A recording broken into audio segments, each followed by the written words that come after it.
Espérenme, es que estaba grabando. El día de hoy contamos con la presencia de Miguel Trancoso Treviño, quien estará presentando On Person Reality, Distorsiones, Desmemoria y Disociación de la Realidad. Miguel Trancoso Treviño es originario de la Ciudad de México. Es egresado de la licenciatura en Comunicación de la Universidad de las Américas Puebla y de la maestría en Género, Sociedad y Representación de la University College London, en la que fue becario de Chevening por el Reino Unido. Miguel ha realizado cortometrajes de ficción y animación y es director del documental Un miércoles sin periódico. Además, fue periodista para el periódico Reforma y para la BBC de Londres. Los últimos 5 años también ha trabajado para las Naciones Unidas, particularmente en comunicación y participación juvenil. Actualmente es especialista en comunicación para ONU Mujeres, donde es responsable de la organización del Foro Generación Igualdad en México. Recuerden que después de la conferencia habrá tiempo para preguntas y comentarios, las cuales podrán hacer ya sea abriendo su micrófono o a través del chat. Susana y yo nos vamos a encargar de comunicar todo lo que vayan escribiendo en el chat a Miguel. Muchas gracias, Andrea. Muchas gracias, Susana, por la invitación. Voy a compartir mi pantalla. Y bueno, On Person Reality, Distorsiones, Desmemoria y Disociación de la Realidad.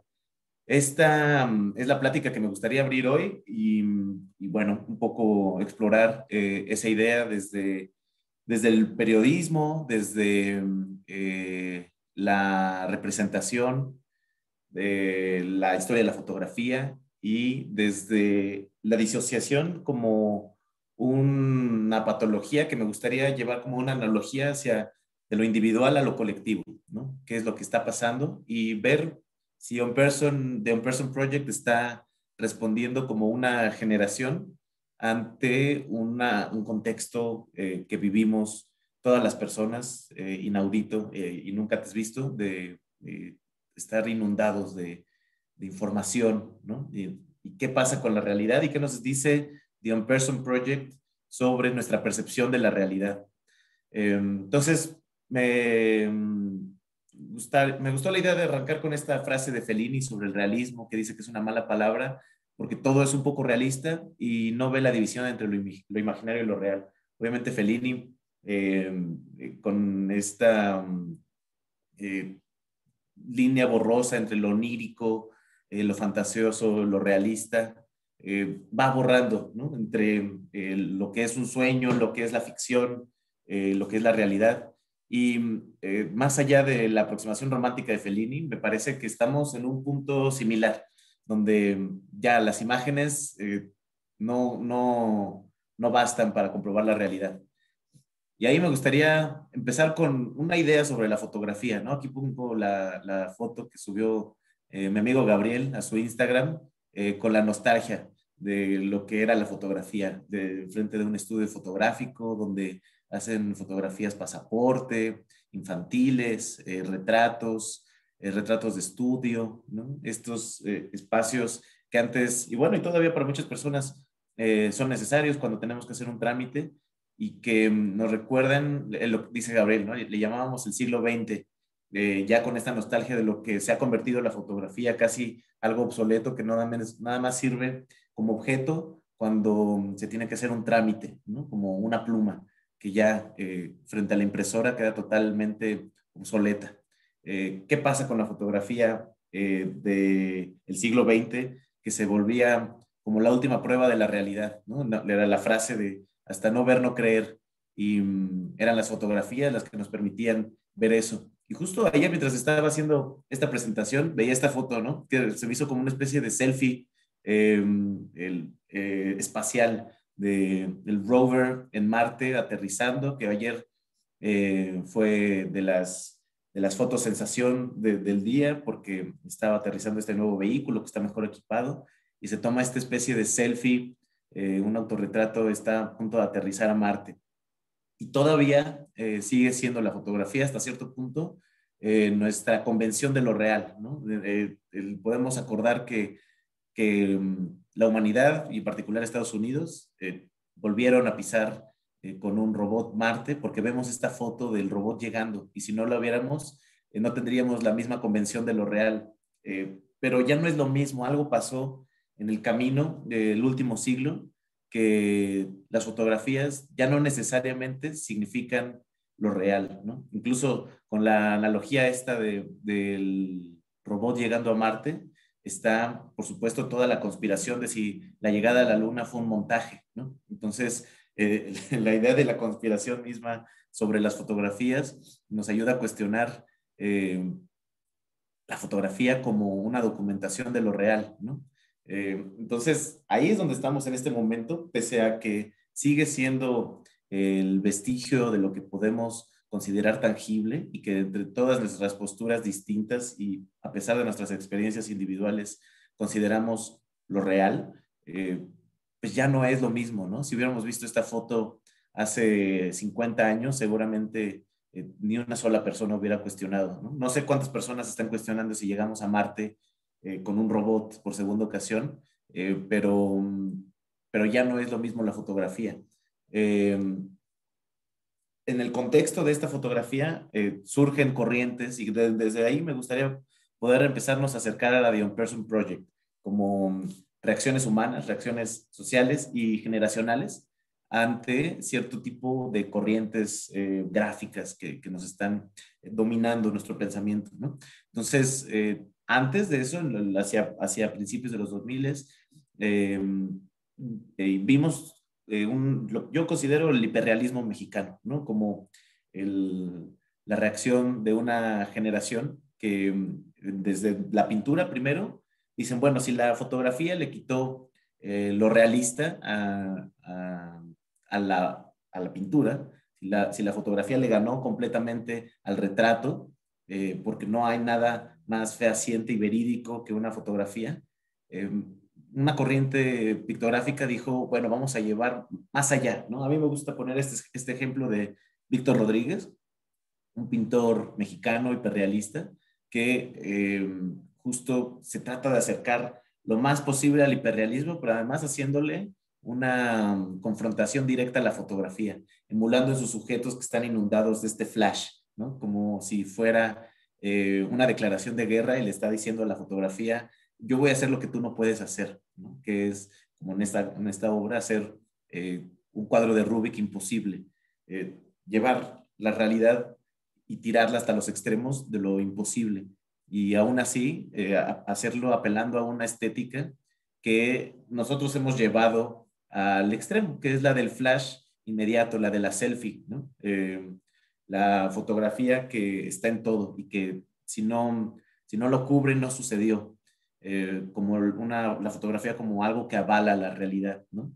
Entonces aquí Víctor Rodríguez, y en buena parte de su obra, usa la luz y emula el flash para decirnos que en realidad lo que creemos que es una fotografía no lo es, ¿no? Y que la realidad es una trampa en el fondo, ¿no? Esto mismo, y de forma muy distinta, me parece que también ha sucedido en el cine mexicano, con lo que yo considero la triada del hiperrealismo mexicano en el cine, con Amate Escalante, Carlos Regadas, incluso Michel Franco, ¿no? Que podría ser también de esta generación, que en sus sujetos, en sus historias, se acercan a la realidad más brutal mexicana, que es la violencia, ¿no? Como diciendo que no hay nada más real que la violencia, más que la fotografía misma, ¿no? Pero vemos que de repente el cine de ficción en México se empieza a mezclar con el documental, empieza a enseñarnos imágenes brutales, donde empiezan a usar, en particular Amate Escalante, los efectos especiales para, en vez de acercarnos a la ficción, como lo hicieron en algún momento la Guerra de las Galaxias, que usaban los efectos especiales para llevarnos a un mundo lejano en otra galaxia y enseñarnos universos completamente distintos de la ficción. Aquí Amate Escalante lo que hace es usar los efectos especiales para en realidad acercarnos a nuestras experiencias más concretas de la realidad, que es la violencia de México, ¿no? Esto me parece como un llamado de atención de una generación de artistas que nos están diciendo que en realidad lo que es más fascinante, las historias que hay que contar, son las historias que están rodeándonos, ¿no? Y que en realidad ya nos estamos siendo rebasados por este hiperrealismo, ¿no? Que es la sangre, que son los asesinatos, que son los desaparecidos.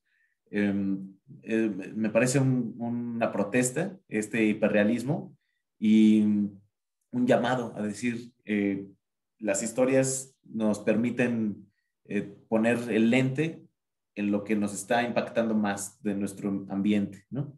Y vuelve este hiperrealismo mexicano a una estética donde es difícil discernir entre si son actores o son personas reales, entre si este coche, si es de un narco o de un militar. Es difícil decir si esta historia sucedió y nada más nos la está contando este director, o se la inventó y está formando parte de una narrativa más amplia sobre un aspecto político que nos quiere decir, ¿no? Este hiperrealismo mexicano creo que es la antesala porque esta es de 2013 y a casi 10 años de este rompimiento, me parece que estamos llegando a otro momento, en donde aquí quería rescatar esta frase de Clarice Lispector sobre el futuro de la tecnología y cómo amenaza destruir todo lo que es humano en el hombre, porque la tecnología no alcanza a la locura y en ella es donde el humano del hombre se refugia. Esto es para anticipar creo, Clarice Lispector nos advertía y anticipaba lo que está pasando, que es, me gusta el concepto de la infoxicación, que es muy 2000ero, que es ya, estamos intoxicados de información, estamos totalmente desbordados como sociedad de la información que recibimos. Y justo hablábamos con Cristian hace un minuto de lo difícil que es dormir de repente. Y a mí me cuesta a veces dormir por la cantidad de información que recibí en el día, ¿no? Anoche antes de dormir incluso abrí Twitter justo en la cama y vi en Twitter la cuenta de las madres que buscan a desaparecidos en Sonora y donde encuentran una osamenta, y vi justo esa imagen antes de dormir y me perturbó mucho. Una fotografía de una osamenta, ¿no? Fue muy, muy duro y me arrepentí de haber visto mi teléfono antes de dormir porque me quitó el sueño. Entonces, creo que eso es parte de esta infoxicación, ¿no? Que nos previene de acostarnos en la cama, abrir nuestro teléfono y ver lo más duro de las realidades varias que nos rodean, ¿no? Eso, ¿cómo ha cambiado nuestra forma de percibir la realidad? Por eso es que me gusta esta idea de Clarice Lispector, de decir que lo único que nos queda es la locura, porque eso no es robótico, no es de la inteligencia artificial. La locura es nuestra nomás, ¿no? Y es una aproximación directa a la humanidad.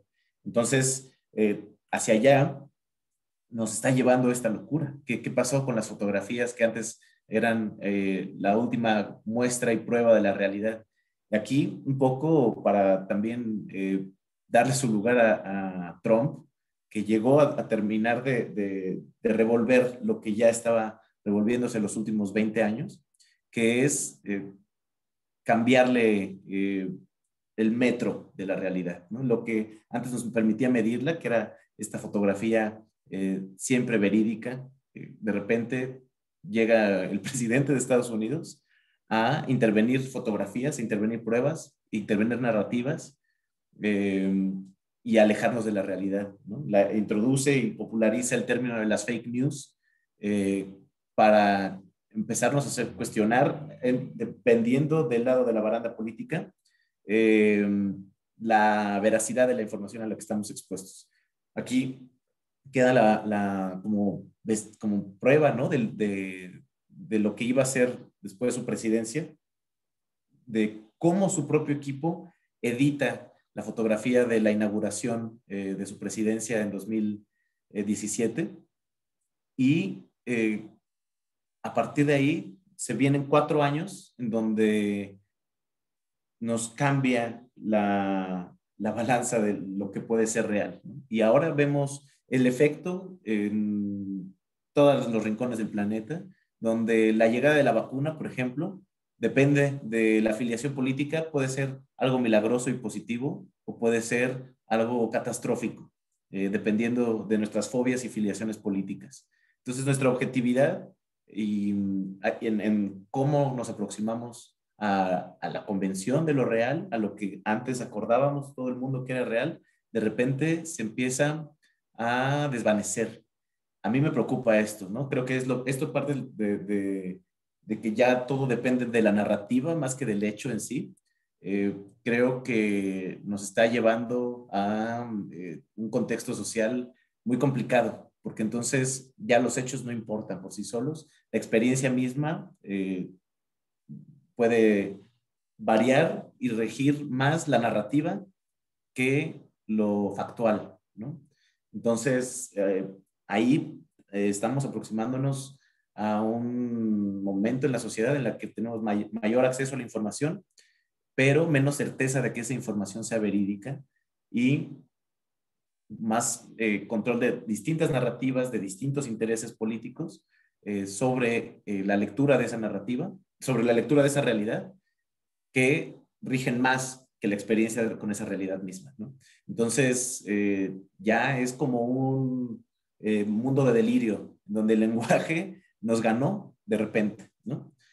Sobre eso me gustaría seguir explorando un poco, pero este me parece que es el contexto en el que surge el problema de disociación. Y aquí es donde me voy un poco, tuve que aprender, gracias a mis amigos y amigas psiquiatras, que me ayudaron a entender el problema de la disociación, que es una patología, ¿no?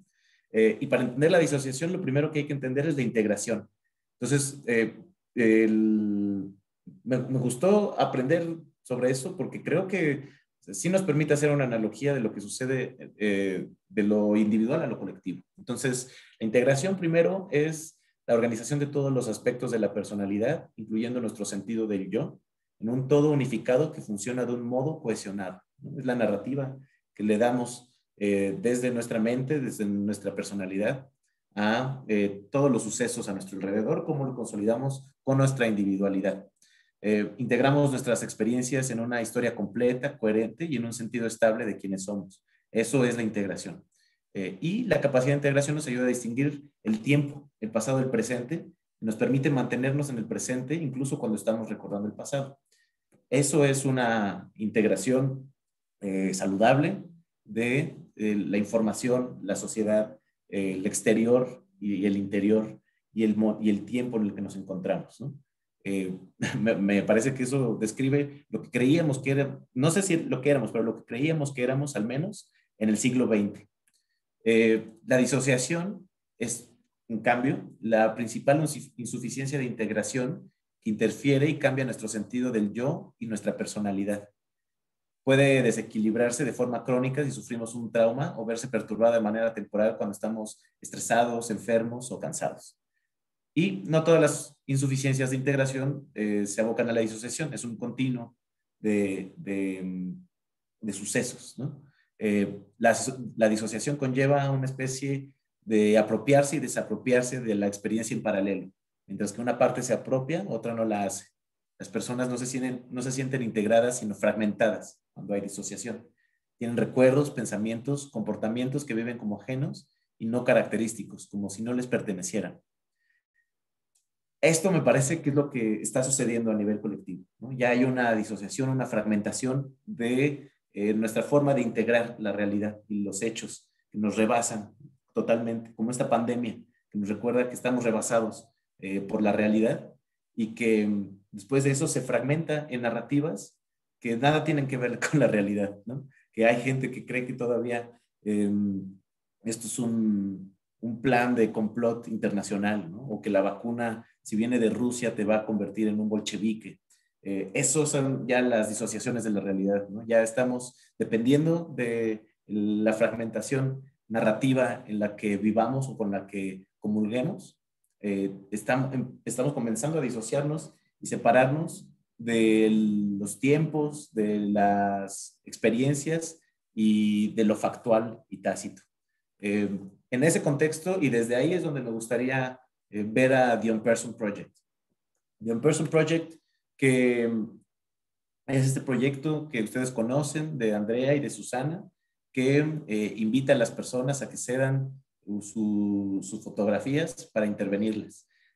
me parece que en una primera instancia, lo mágico de The On-Person Project es esto nostálgico, que tiene que ver con la fotografía como un objeto e intervenirlas físicamente como un objeto.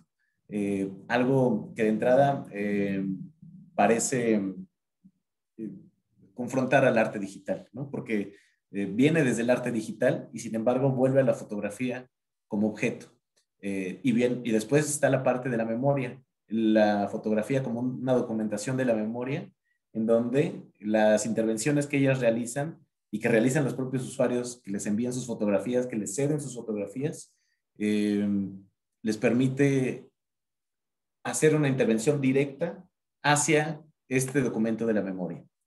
Eh, Me parece que esto es una parte de una reacción generacional en donde después de ver cómo las fake news y esta realidad intervenida constantemente, eh, llega este proyecto que dice, aquí vamos a hacer evidente la intervención. Aquí queremos dejar clara que la desmemoria es voluntaria, es deliberada y que quede trazo de eso para ver a quiénes estuvimos borrando.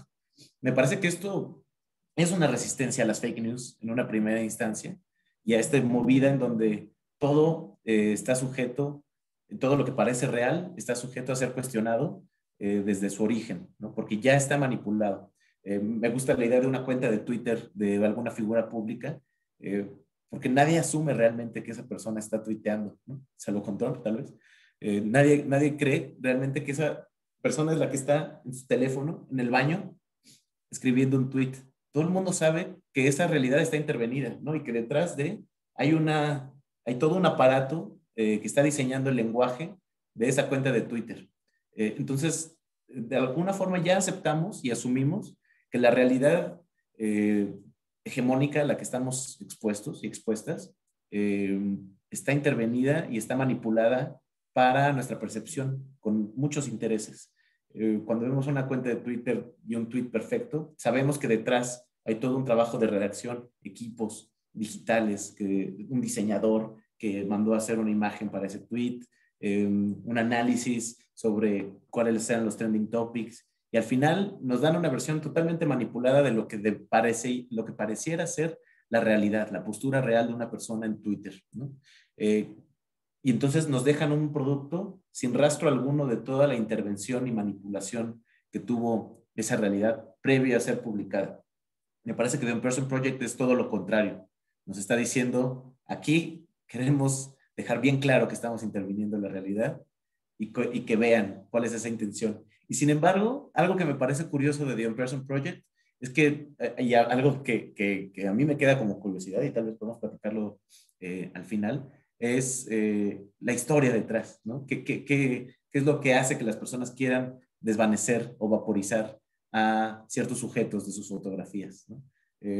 A quién tomó esta fotografía, en qué contexto es, quién decidió a quién vaporizar o no, y si había una historia, ¿no? Tal vez, imagínense si todas estas personas fueron parte de una guerrilla, las que están borradas, ¿no? O eran espías del PRI en los movimientos estudiantiles. O no sabemos, ¿no? Tal vez todos eran familiares y todos eran abusivos.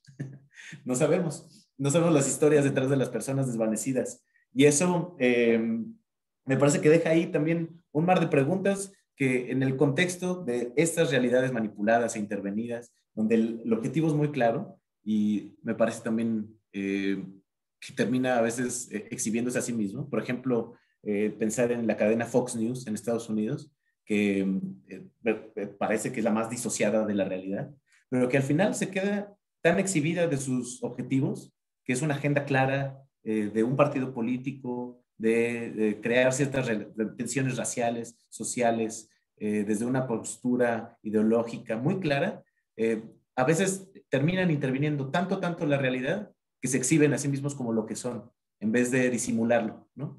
Entonces, llevado al extremo esta disociación termina siendo casi una confesión de lo de la manipulación que se está haciendo con la realidad. Y esto me parece un poco lo que sucede con The On-Person Project, ¿no? Lo lleva al extremo de la intervención pero no nos muestra las cartas reales, ¿no? La historia que está detrás de la fotografía, y eso deja un amplio espacio para la interpretación y el análisis de lo que está pasando, ¿no? Pareciera que es más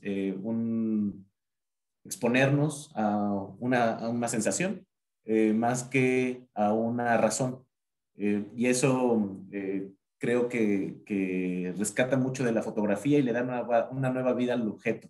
Y también le da un nuevo significado a la memoria y desmemoria, y a la desmemoria deliberada, sobre todo en un país en el que vivimos la censura todo el tiempo. Esto no parece censura, ¿no?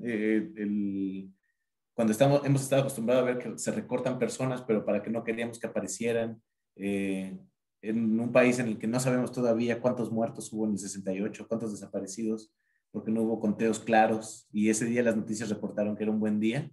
En ese contexto, ver una fotografía con rostros desvanecidos o vaporizados no nos hace pensar en la censura necesariamente. Nos hace pensar en otro tipo de intervención con intenciones que no son claras. Y eso me parece un logro de The On-Person Project, desde donde se posiciona. Eh, pero además de The On-Person Project, también me gustaría retomar otro proyecto que es parte de la obra de Susana, y que me fascina tremendamente, que es Misremember Me Correctly. Este es un fragmento la, de la declaración del posicionamiento de Susana sobre Misremember Me Correctly, que es un poco anecdótico, pero también muy revelador, ¿no? Sobre cómo Susana vuelve a su computadora vieja a ver sus fotografías y encuentra que algunas de sus fotografías y videos están mostrando fallas, están mostrando un glitch. Entonces, cómo a través de esta tecnología, sujeta en sí misma a la decadencia, sentía que la entropía se estaba vengando de mí, tratando de matar mi imagen, arruinando la representación visual que tenía de mí mismo. Los seres fantasmales del pasado que había almacenado y enviado al mundo no eran como los recordaba, no como deseaba que fueran. Al final, quizás lo máximo que puedo esperar es que me recuerden incorrectamente. Y a partir de ahí explora la idea del glitch. El glitch, que en español estaba viendo ayer, que se define como una falla, me parece que queda muy corto, no, no es una falla nada más, tiene un contexto con lo electrónico.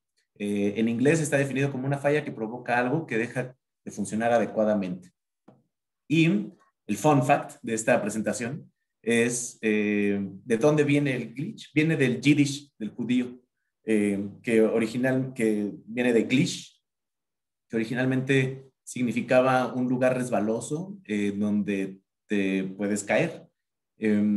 Y se utilizó originalmente en la década de los 40 para indicar que había problemas con las transmisiones de radio. Pasa poco tiempo y hacia los 50 el término ya se había incorporado al, al, a la televisión. Entonces, cuando había una falla electrónica en la señal de televisión, había un glitch. Y de ahí pasa a lo digital, donde cuando vemos fallas pixeleadas en nuestras imágenes, en nuestros videos, es un glitch, ¿no? En el Xbox, en el PlayStation, de repente hay un glitch que hace que tu personaje se ponga a volar, ¿no?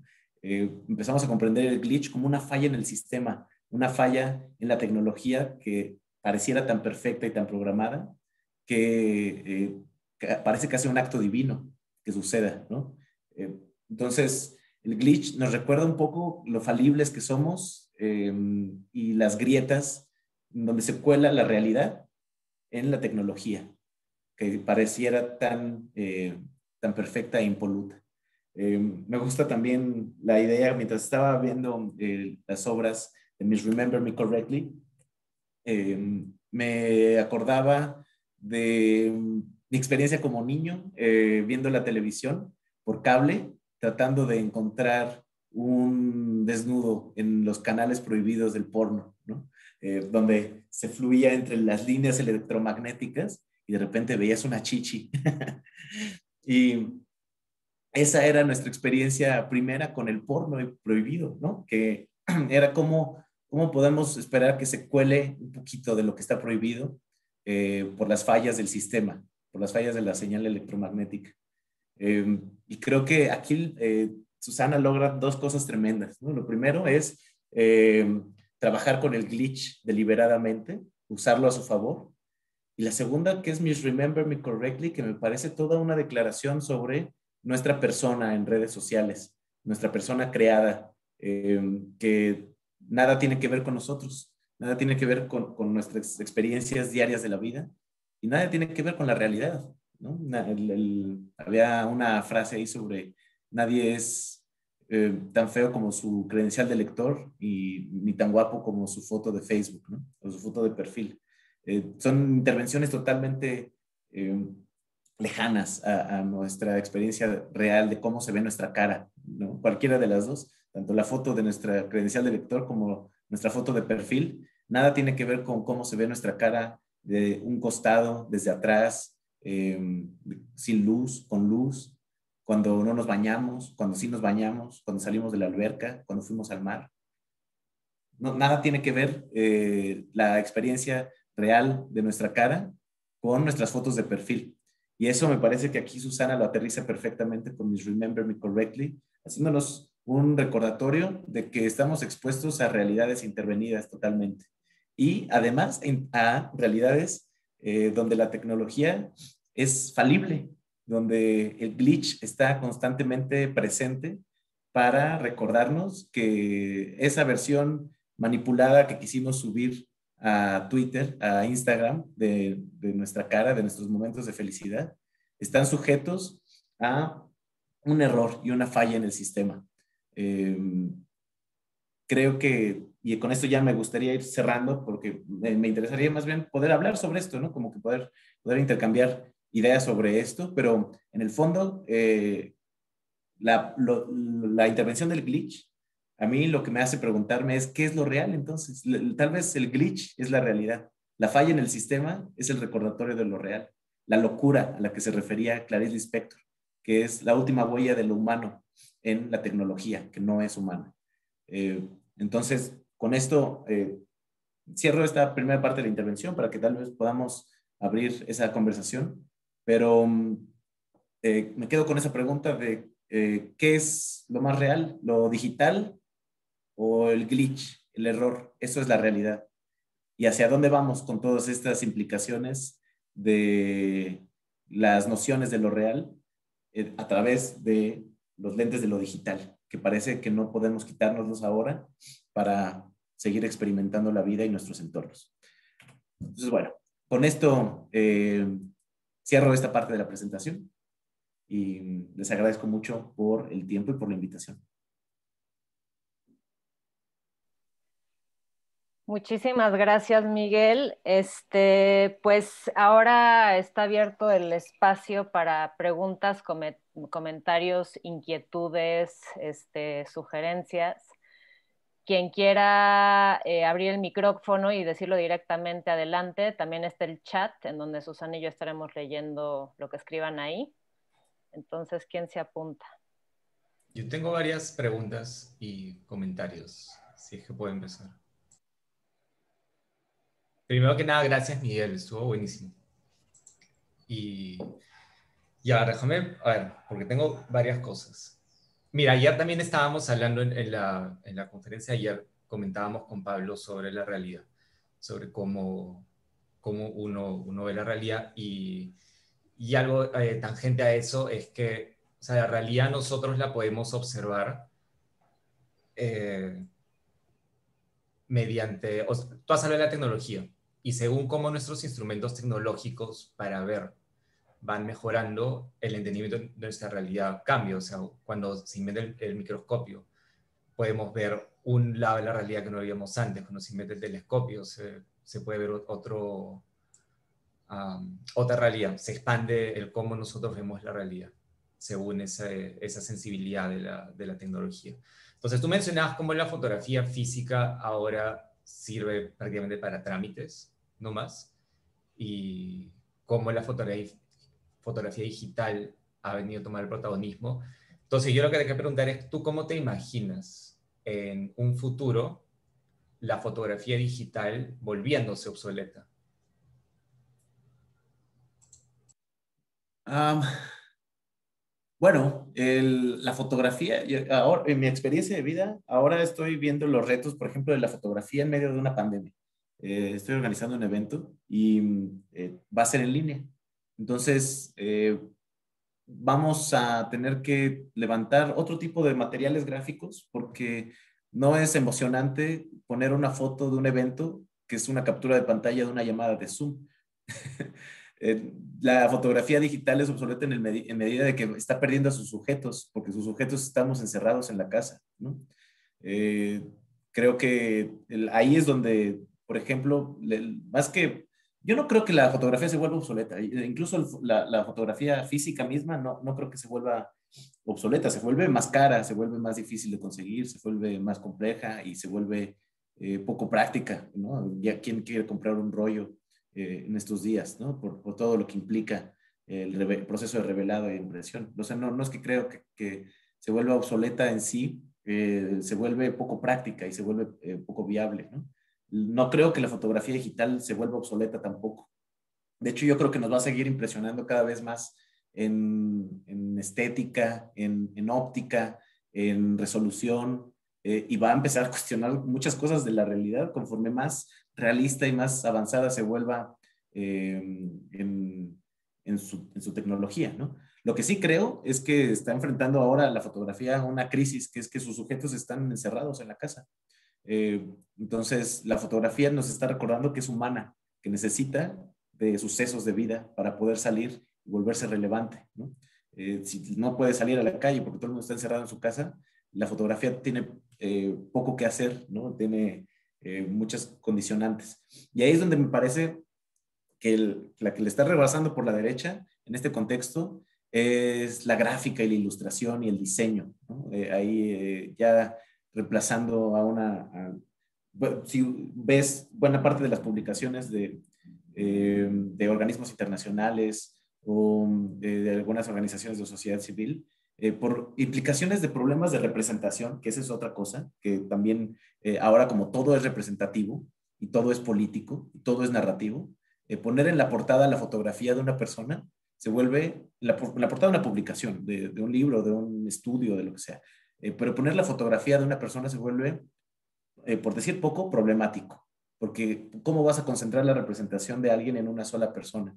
Si esa persona es blanca, es morena, es negra, es indígena, si es mujer, si es hombre, si tiene una discapacidad, qué preferencia sexual tiene, qué ideología, qué trabajo, qué educación.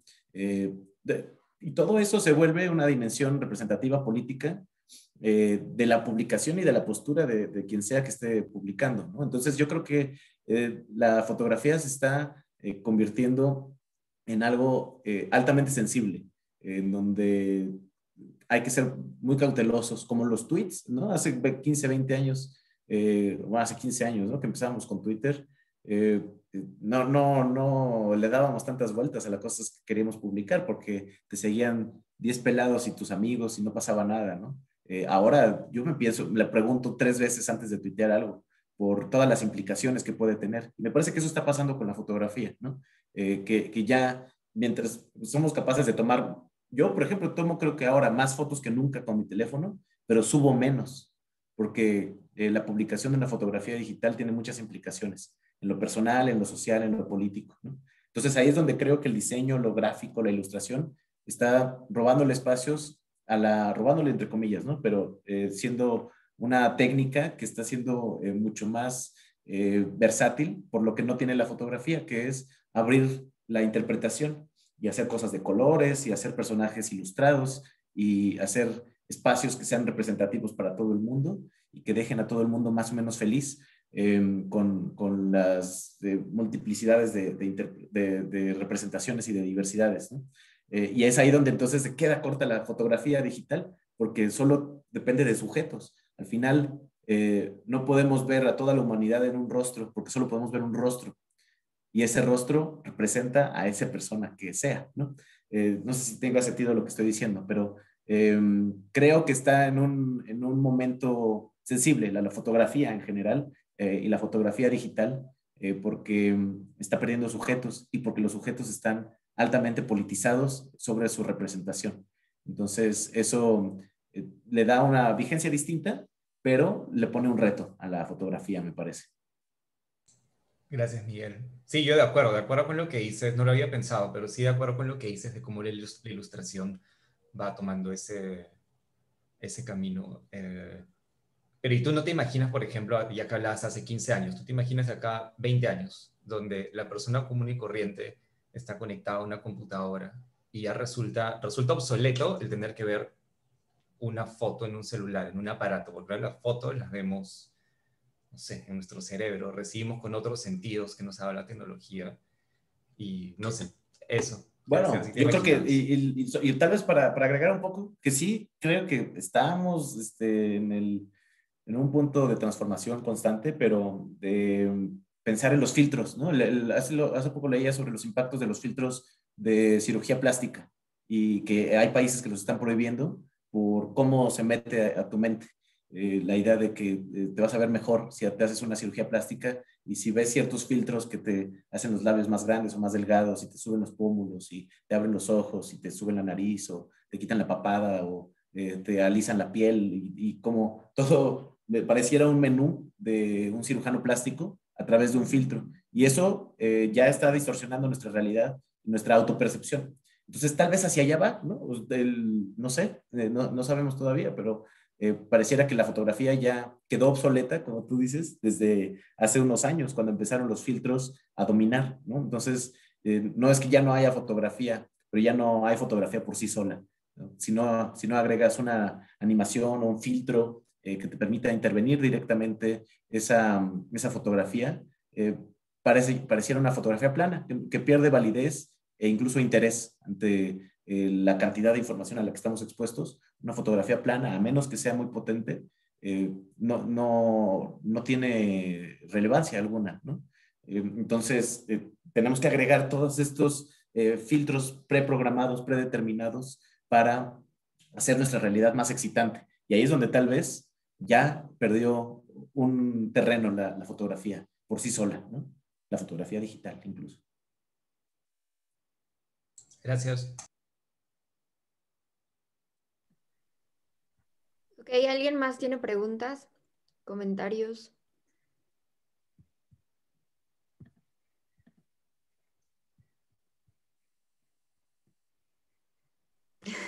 Les quedo. Si nadie se No. anima, yo tengo más preguntas y comentarios. A ver, no, a ver, Valentina tiene... Valentina.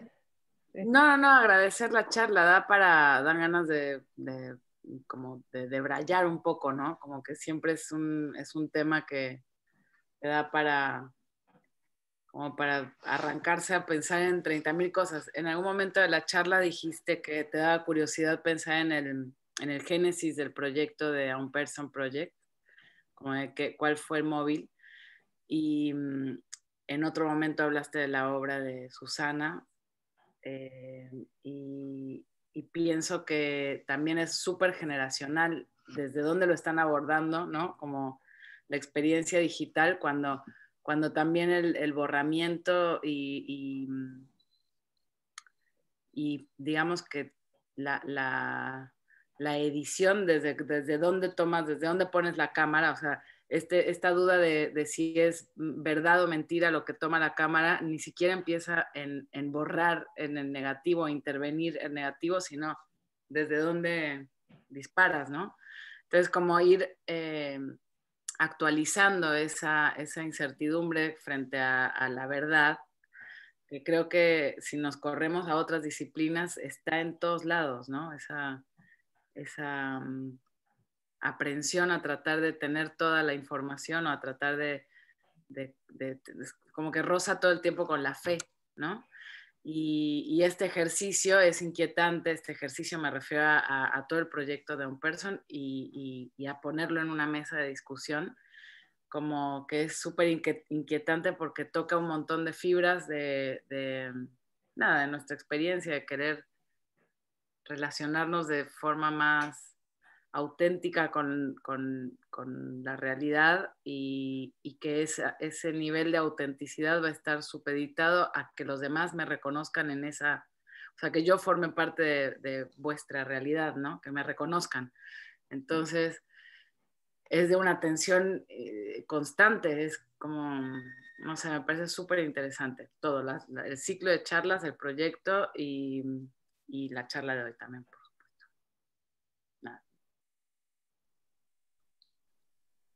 Muchas gracias, Valen.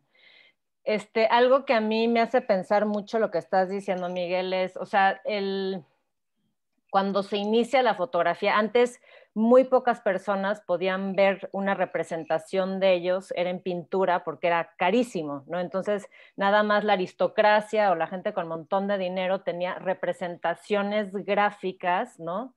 De sus caras, de sus cuerpos. Entra la fotografía, empezamos con el daguerrotipo, pero te tomaba 15 minutos o 10 minutos de pose estática, ¿no? Que te hicieran un daguerrotipo. Entonces, ahí la tecnología ya empieza a influir en la manera en la que nuestros cuerpos se presentan ante la representación fotográfica, ¿no? Ante el devenir en imagen. O sea, eran poses súper estáticas donde no podías estar en movimiento, no podías, no había mucha espontaneidad porque la tecnología no alcanzaba ese movimiento de cuerpo ante la representación.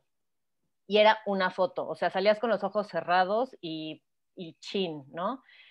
Y en cuanto la tecnología se empieza a avanzar y las cámaras empiezan a ser más chicas y el tiempo de exposición empieza a ser mucho más rápido, eso da la posibilidad también de hacer más fotografías, no solamente una toma, y al hacerse más fotografías, eso le permite no nada más al fotógrafo comparar, pero también al fotografiado, decir, en esta tengo papada y en esta no, en esta se me ve la nariz más grande y en esta no.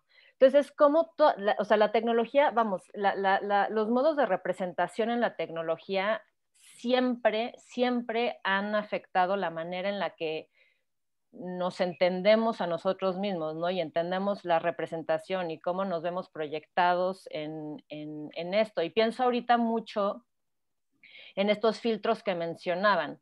Sí, parece que ahora se necesita cada vez más ficcionalidad en la fotografía para poder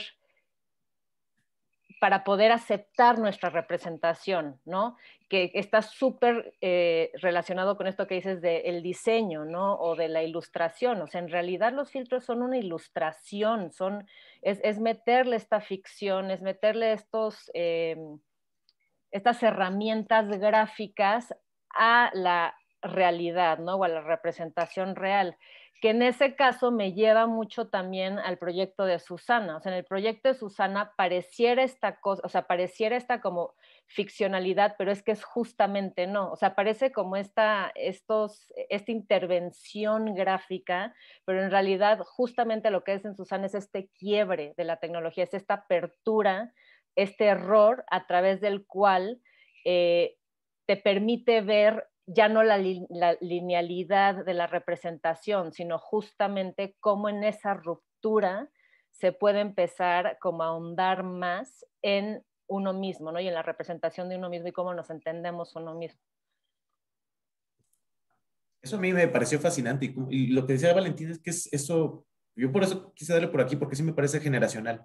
Había otra fotógrafa que sigo en Instagram que se llama Zaida Morales, que también está usando glitch y no me pareció una coincidencia. Está haciendo autorretrato erótico con glitch.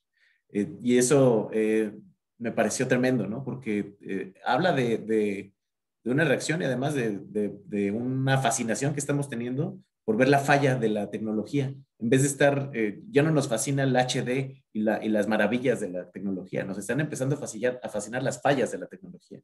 Ahí es donde estamos encontrando nuestra humanidad, el filtro de lo real, ¿no? No el filtro ficticio que aumenta la realidad o que nos permite intervenir nuestra cara y que aparezcamos en, yo qué sé, la cara de Juan Gabriel viendo desde atrás de una palmera, ¿no?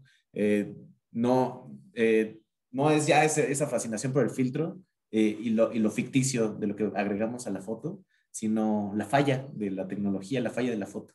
Por eso es que al final me quedo con esta idea de cuestionar si el glitch es lo real realmente, ¿no? O sea, es la forma de la tecnología de recordarnos que también es un invento humano y que por eso es fallido. Y nosotros ver como usuarios de esa tecnología la esperanza en el glitch de que también esa tecnología es humana. Porque de lo contrario parece algo desposeído, ¿no? De alma, de falabilidad, ¿sí? De la capacidad de fallar y nuestra fascinación en la capacidad de fallar, ¿no? Eso me parece muy, muy interesante de Miss Remember Me Correctly y desde dónde se posiciona. Es decir, lo que estás viendo es una falla, ¿no? y todo es un error. Esta misma llamada está dándonos ideas de nuestras vidas, ¿no? Ahora estamos condenados a vivir y trabajar en nuestros espacios domésticos. Ya hay toda estudios e interpretaciones y recomendaciones de qué hacer con tu presencia digital en este tipo de llamadas, ¿no? Y cómo abres una parte de tu casa para que también se vuelva parte de ti. Y ahora son nuestras nuevas fotos de perfil, nuestros escenarios atrás, nuestras casas, ¿no? Porque son nuestros espacios, nuestras oficinas, nuestras sociedades, nuestros espacios de deliberación y de diálogo se dan cada quien desde su sala, ¿no? Y la sala se vuelve una parte de la identidad. Entonces, nuestras representaciones digitales están empezando a dominar nuestras vidas y ejercicios como The In-Person Project y Miss Remember Me Correctly nos están recordando que somos más que eso, que somos más que nuestras representaciones gráficas, ¿no? Interesante, fascinante también lo de cómo determina la tecnología nuestras representaciones, ¿no? Aquí pone iPad. La realidad no existe, ya lo decía Platón. iPad. Y qué mejor que lo diga en un iPad. Exacto, exacto, me encanta. No sabemos, pero es el usuario iPad. A ver, Erika Arroyo tiene una pregunta. Hola, oigan, yo de entrada me disculpo, llegué un poco tarde, tenía problemas de conexión, pero alcancé a escuchar la parte final de la presentación y también estos comentarios que me dejan pensando mucho también en el trabajo de Susana, que me gusta muchísimo porque si hay una suerte de idealización de nuestra autopercepción, es a través de estas herramientas, ¿no? Que utilizamos como para intentar perfeccionar de alguna manera la manera en la que nos mostramos hacia los demás. Y algo que me gusta mucho del trabajo de Susana, ahora que lo estaban comentando, es que existe esta posibilidad de autorreconocerte en el error o en aquello que no pareciera ser perfecto, ¿no? En la imperfección. Y es muy curioso porque creo que vivimos en una sociedad pues capitalista que pretende abonarle a esa idea de la perfección todo el tiempo con esta intención de consumir aquello, todo aquello que nos va a hacer perfectibles, ¿no? Que nos va a hacer perfectos y con lo que estamos lidiando siempre es con eso, ¿no? Y a mí me parece muy interesante que justo algo que encuentro en el trabajo de Susana y que encuentro también en el proyecto es esta posibilidad de la pérdida de algo, ¿no? O sea, que hay algo que no está y que eso también, pues forme parte, ¿no? De este sentido que tenemos al leernos en nuestras propias imágenes, ¿no? Y a leer las imágenes de otros. Entonces, pues solo quería compartirles eso, que a mí me parece muy interesante. Y a propósito de las sesiones de Zoom, por ejemplo, y esta nueva realidad virtual a la que también hay algo que en lo que he pensado mucho en términos del sonido, por ejemplo, cuando estamos en una conversación y de pronto hay una pérdida, ¿no? De esa información, ¿a dónde se va toda esa información? ¿Qué ocurre con todas esas pérdidas? Yo tengo por ahí una idea bastante romántica de que en algún lugar del ciberespacio se encuentran todos esos pedacitos que se perdieron de una conversación, como todos esos calcetines de los que nunca encontramos el par, como que me gusta pensar eso, ¿no? Que hay un filtro muy al fondo, ¿no? Del ciberespacio en el que todas esas cositas que se van perdiendo de nuestras imágenes, de nuestros sonidos cuando hablamos o nos comunicamos con los demás en este entorno virtual se encuentran. Y estaría buenísimo saber qué ocurre, ¿no? Cuando todo eso se junta y se muestra o se manifiesta como una totalidad. Pues nada más, eso es lo que les quería compartir. Gracias, Erika, por tus comentarios y porque te guste nuestro trabajo, de verdad. Y Erika también es parte de The On-Person Talks, entonces, pues es bueno contar aquí con su presencia y comentarios El siguiente viernes es su el conferencia. siguiente viernes. Esto que dices, Erika, creo que es Mark Fisher, creo que es él, que habla del vinil, o sea, de cómo ahorita estamos regresando mucho al vinil y esta textura, ¿no? Como este sonido en el vinil del, ¿no? Que es algo que ya no escuchas nunca en Spotify, no escuchas para nada en estas nuevas tecnologías hiper audibles, ¿no? Hiper limpias del error, digamos. Entonces, como ahorita estamos justamente regresando al vinil, como esta nostalgia de poder regresar como a la realidad del error, o sea, a la realidad que te abre el error, en este caso en la grabación, pero como esa realidad del error, en realidad de lo que habla es como de una necesidad nuestra de buscarnos más allá de esta hiperrepresentación, hipertextura, hipervisibilidad en las que estamos todos inmersos, ¿no? Me parece muy, muy interesante eso que dices del audio y sí, los calcetines, me puedo relacionar mucho con eso. Y lo de los audios perdidos, hace poco alguien me preguntaba como, si dices algo en una llamada de Zoom, pero estabas en mute, o se te cayó el internet, o hubo una falla, ¿lo dijiste en realidad o no? Si no tuviste esa interlocución, yo decía, pero claro que lo dijiste, ¿no? O sea, al final no importa, ¿no? Tú eres testigo de tus propios actos, ¿no? Tú estás validando tu propia realidad. Pero llegar al nivel de cuestionar si sucedió algo porque no se documentó en la llamada de Zoom, ya me parece parte de esto, ¿no? Si no hay una digitalidad que esté avalando que eso sucedió, no sucedió, ¿no? Es fuerte. Díaz dice, yo no sé nada de fotografía, pero ahora que todo parece que se puede conservar con mayor fidelidad, buscar borrar una parte, independientemente de los fines, parece necesario. Bueno, algo que también me hace pensar mucho lo que hemos estado diciendo y esto que también dice Díaz es en The On-Person Project, por ejemplo, nos parece muy importante que la vaporización, ¿no? Que esta intervención en la imagen sea algo hecho con el cuerpo, o sea, no, estamos hablando específicamente de la parte del archivo, cuando nos mandan las fotos o cuando nosotros las intervenimos, no hablar tanto de una intervención digital, sino una parte en donde pones tu cuerpo, en donde tú accionas corporalmente esa necesidad de olvidar o ese deseo del olvido, que es lo que interviene en la imagen y de esa interacción del cuerpo con el objeto fotográfico se crea una imagen nueva, ¿no? Pero ahí está el cuerpo presente. Y yo cuestionaría una idea de lo que dice Díaz sobre se puede conservar con mayor fidelidad. O sea, tal vez la calidad del archivo puede ser, pero hace unos años, en 2011, hace casi 10 años, era periodista para el Reforma y cubría el municipio de Atizapán. Entonces había una nueva administración y la nueva administración casualmente, bueno, hubo una lluvia atípica en noviembre y se inundó el sótano y en el sótano estaban todos los archivos de las finanzas del municipio. Y se inundaron las computadoras y todos los archivos que estaban en las computadoras se perdieron y solo los archivos que estaban en papel se pudieron secar. Entonces, ahí también hay un cuestionamiento sobre si es la mejor forma de conservar un archivo. Yo a mí me robaron un disco duro con todas mis fotos y no tenía otra copia de esas fotos, ¿no? Y entonces cuando perdí mi disco duro me quedé devastado porque no podría cuantificar yo la cantidad de imágenes que perdí que eran valiosas para mi vida personal, ¿no? Entonces, dicen que si no tienes tus archivos en tres discos duros distintos, no los tienes guardados, ¿no? Entonces ahí hay un cuestionamiento sobre la fidelidad, porque yo no sé a quién le han robado un álbum de fotos, a mí no, pero ya me robaron un disco duro y ya lo perdí, ¿no? Y se han perdido computadoras y se han perdido archivos.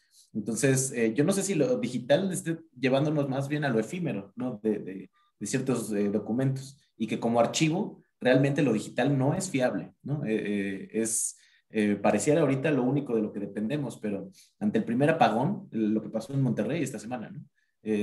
Faltó gas por las nevadas y se cortó la luz. y sin luz ya no tienes acceso a internet, y sin internet ya entonces se acabó toda la transferencia de estos archivos, ¿no? Entonces lo digital pareciera ahorita muy confiable porque nos permite colocarlo fácilmente, ¿no? Arrastras un documento, una carpeta y ya se fue, ¿no? Pero en realidad lo real es que es muy vulnerable como archivo, porque depende de muchas otras cosas.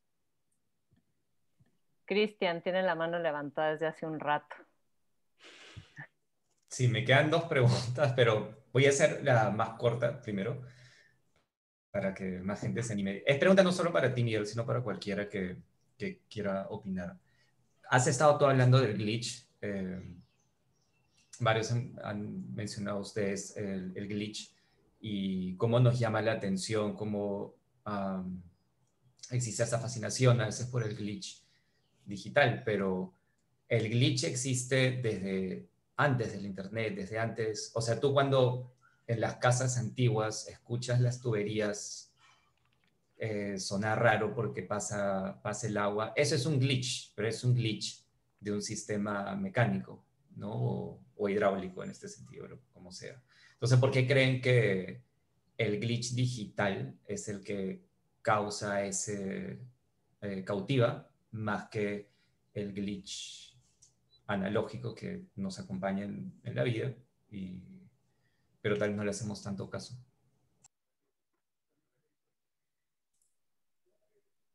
Yo creo que la vida es un glitch, ¿no? Bueno, sí, parte sí, la la vida real, evolución la vida funciona por humana, glitches. no sé, si ves el universo tan oscuro y silencioso, y ves un planeta lleno de agua y animales, parece el glitch eso, la realidad, ¿no? Porque la norma de la realidad es silencio y muerte, ¿no? No, ausencia de vida, no muerte ni siquiera, porque para la muerte se necesita vida, ausencia de vida y silencio. Y de repente ves en una ranura del universo, sucedemos, ¿no? Entonces, me parece que la humanidad es el glitch. Entonces, por eso nuestra fascinación con el glitch. Tal vez nos vemos reflejados, ¿no? Yo creo que ahí es donde nos vemos reflejados como reconociendo la falla de nuestra existencia. No, y ahorita regresando un poco a lo que hablábamos 5 minutos antes de que empezara la plática, que ya no estaban en el waiting room y escucharon nuestra conversación sobre cenar huevo con salsa y que eso te causa reflujo durante la noche, ¿no? O gases, o que de repente te cruje el estómago, que es algo que nos pasa a todos, absolutamente todos, ¿no? Ese es el glitch del cuerpo, pero no es un error, es parte de la naturaleza. Lo que pasa es que insistimos en que nuestro propio cuerpo nos estorba, ¿no? O sea, que tener gas, vamos totalmente en contra de la parte natural del cuerpo, de las cosas naturales del cuerpo, del pelo, del moco, del meado, ¿no? O sea, todas estas partes que son naturales del cuerpo, que vemos como glitches, como errores, estamos constantemente y cada vez más yendo en contra de eso, de ahí los filtros de Instagram. Pero entonces, ¿qué se puede esperar de una sociedad que va en contra de la naturaleza humana y de estos movimientos naturales del cuerpo humano, ¿no? O sea, eso es lo que a mí me llama muchísimo la atención, esta necesidad de operarte la nariz o esta necesidad de, o sea, ya hay un prototipo de cirugía plástica que se llama The Instagram Face, la cara Instagram, que está basada en Kim Kardashian y no sé qué otras dos chavas, ¿no? Que es como una nariz, unos pómulos, un ojo. Entonces también pensar en eso, ¿no? O sea, el glitch yo creo que es la naturaleza, ¿no? O sea, el glitch más que un error, algo que no debe de estar, es parte de la estructura del ser humano. Y pensar cómo cada vez vamos más en contra de eso, cómo cada vez nuestro propio cuerpo, nuestra propia percepción del cuerpo nos estorba más. Que por cierto, para esta presentación, la imagen que usé de Trump, estaba por usar otras imágenes que seguro han visto que son muy famosas, que son los errores más comunes en cómo photoshopear a unas celebridades, ¿no? Porque justo me parecía interesante esa idea de lo que queremos eliminar es lo que consideramos como un error de nuestro cuerpo, ¿no? El gordito del brazo, la cadera, la nariz, Y luego lo que provocamos es un montón de gente como audiencias buscando esa edición, de decir, sé que no te ves así y quiero encontrar dónde photoshopeaste, ¿no? Esto llevado al extremo, no sé si esto sea una idea forzada, pero permítanme aventurarme. Me parece que el fenómeno de lo trans está cuestionándonos esto y que es complejo, porque lo trans nos está cuestionando todas las configuraciones sociales predeterminadas, que es el género, ¿no? Y el control absoluto sobre el cuerpo y la intervención del cuerpo, ¿no? El Photoshop de la vida real, donde si yo intervengo parte de mi cuerpo o mi cuerpo completo en su total, entonces determino yo cómo van a ustedes a referirse a mí, ¿no? O por lo menos en esa aspiración. Y toda la problematización alrededor de eso es porque nos mueve un balance que creíamos biológico, ¿no? Y que nos estamos mostrando a nosotros mismos que no era biológico, que era social, ¿no? Buena parte de las implicaciones de eso. Entonces, lo trans borra lo masculino y lo femenino, ¿no? A veces exacerbándolo, ¿no? Como masculinidades y sobre todo feminidades exageradas. Ahora a mí me pasa que si veo una mujer hiperfemenina, inmediatamente pienso, es trans, porque ya no estoy acostumbrado a ver a mujeres hiperfeminizadas, ¿no? Y me parece que lo que ya hizo lo trans con nuestras percepciones ya es irreversible, ¿no? De ver que hay una manipulación en nuestros cuerpos autoinfligida, basada en nuestros deseos de cómo queremos ser interlocutados y representados, pero que al final nada tiene que ver con la naturaleza, nada tiene que ver con la biología humana, tiene que ver con otras cosas, con nuestra mente y nuestra identidad y nuestras emociones, ¿no? Pero nada tiene que ver con lo que creíamos como una realidad biológica dada, ¿no? Problemático lo trans, ¿no? En muchos sentidos. Oye, lo que mencionabas, Andrea, de esos glitches del cuerpo, que no son errores, yo ahí el contraste que yo encuentro con el glitch en tecnología es que la tecnología tiene un propósito, mientras que los humanos no tenemos un propósito. O sea, no quiero sonar tan trágico, me refiero a que nuestro cuerpo como tal sigue la evolución, pero no sigue un propósito. En todo caso, el propósito es reproducirse y sobrevivir, si quieres.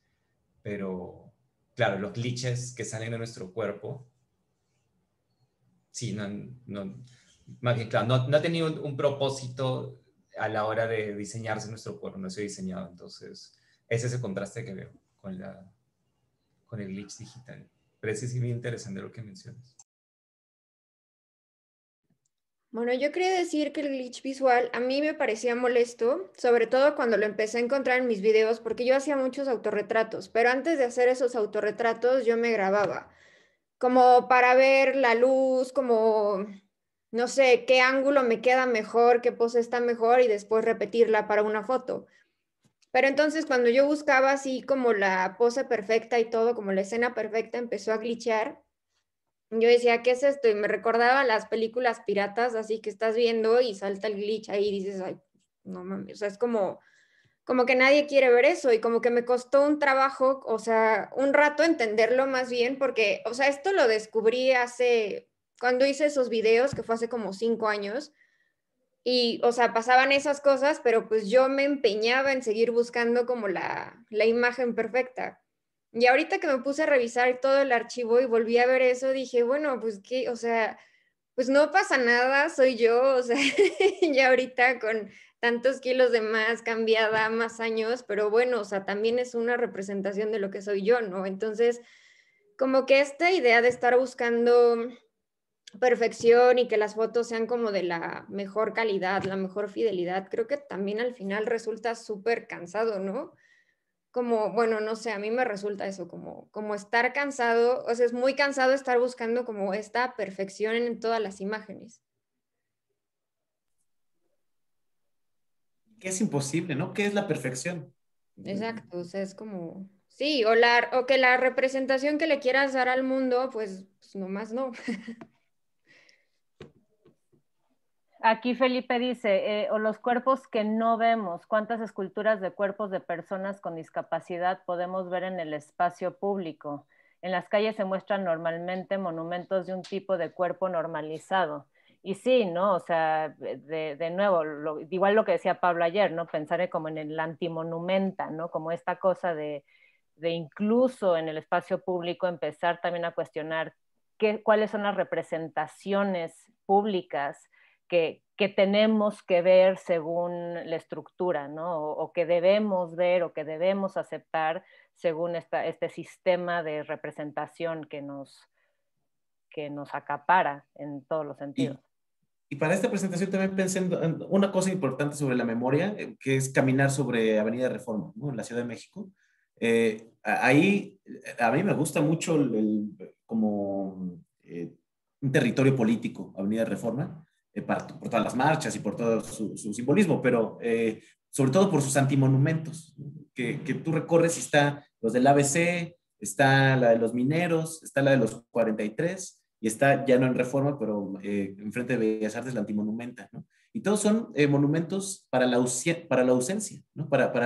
Que justo me parecía como una analogía de lo que hace The In-Person Project, que es subrayar la ausencia de algo, para entonces tener memoria de algo que sucedió y que nos robó a personas, ¿no? Entonces, el hecho de que esos espacios existan en el centro de la ciudad, en la arteria central del país, me parece que nos reflejan, nos revelan como sociedad que está cansada de no ver resultados de acceso a la justicia de ninguna forma, ¿no? Una sociedad acostumbrada a la impunidad que se refugia en la memoria simbólica que negocian estos espacios públicos, ¿no? Y que eso hace The In-Person Project de alguna forma, ¿no? Es como subrayar la ausencia y a partir de la ausencia marcar la memoria, ¿no? Y esa desmemoria. Y que a través de estos antimonumentos lo vemos. Y otro caso también, a partir de lo que dice Felipe, que tiene toda la razón, es que sucedió también en la Ciudad de México, en la calzada Coxpa, enfrente del Estadio Azteca, pusieron hace unos años, hace como 10 años, una estatua de una mujer desnuda, vieja y gorda, con la piel flácida, con arrugas, y estaba con los brazos abiertos, levantados. E inmediatamente le llamaron la bruja a esa estatua, ¿no? Que no se llamaba así. Y se movilizaron vecinos, un tío era de esos vecinos, se movilizaron, reunieron firmas, vecinos que no se movían por nada en el mundo, así se quedaran sin agua, vecinos obviamente de clases altas en Coapa, se movilizaron para quitarla porque estaban ofendidos por ver a una mujer vieja, gorda y desnuda, ¿no? Que no acomodaba sus estándares de belleza. Y lo que después decían es que justo no querían ver a alguien que representara la vejez, que no querían ver a alguien que representara un cuerpo feo porque les recordaba sus propios cuerpos en decadencia, ¿no? Que así se veían. Entonces no querían ver ese ideal de belleza representado en el espacio público. Y ese fue el argumento que usaron para bajarla y la quitaron. No estuvo ni un año la estatua. Entonces, a mí me pareció fascinante porque hay una cosa que es la decisión de poner a ciertos hombres, que además fueron asesinos, la gran mayoría, como héroes de la patria en las estatuas y monumentos de los espacios públicos, pero cuando alguien decide y la propia autoridad pública decide no colocar ese estándar de belleza y poner otro cuerpo, la misma gente pidió quitarlo, ¿no? Eso me pareció fascinante, ¿no? Lo que logra esa obra en el espacio público, el shock y de la incomodidad de decir, bueno, estos quién somos, ¿no? Y no queremos verlo. Preferimos hombres sobre caballos y con las espadas desenvainadas en vez de una mujer desnuda, vieja, ¿no? Impresionante. Es que envejecer, engordar y enfermarse también es un glitch del cuerpo, ¿no? Pero es el cuerpo, esa Sí. es la vida, ¿no? Eso es lo que dices. No aceptamos que el glitch es la naturaleza, ¿no? No el error. Cerca del centro de Tlalpan, en Insurgentes, hay un monumento al perro callejero y es una escultura horrible. O sea, es un perro flaquísimo que además está así como ya saben, como en pose de vaca o de gato, no sé, es una pose rarísima, flaquísimo, se le ven las costillas y es una escultura de bronce, no sé, como de metal que está justo ahí y me encanta porque es un perro muy feo, ¿no? Es como es un perro callejero, pero muy jodido y tiene su monumento ahí por Tlalpan, entonces ahí creo que es un antimonumento también.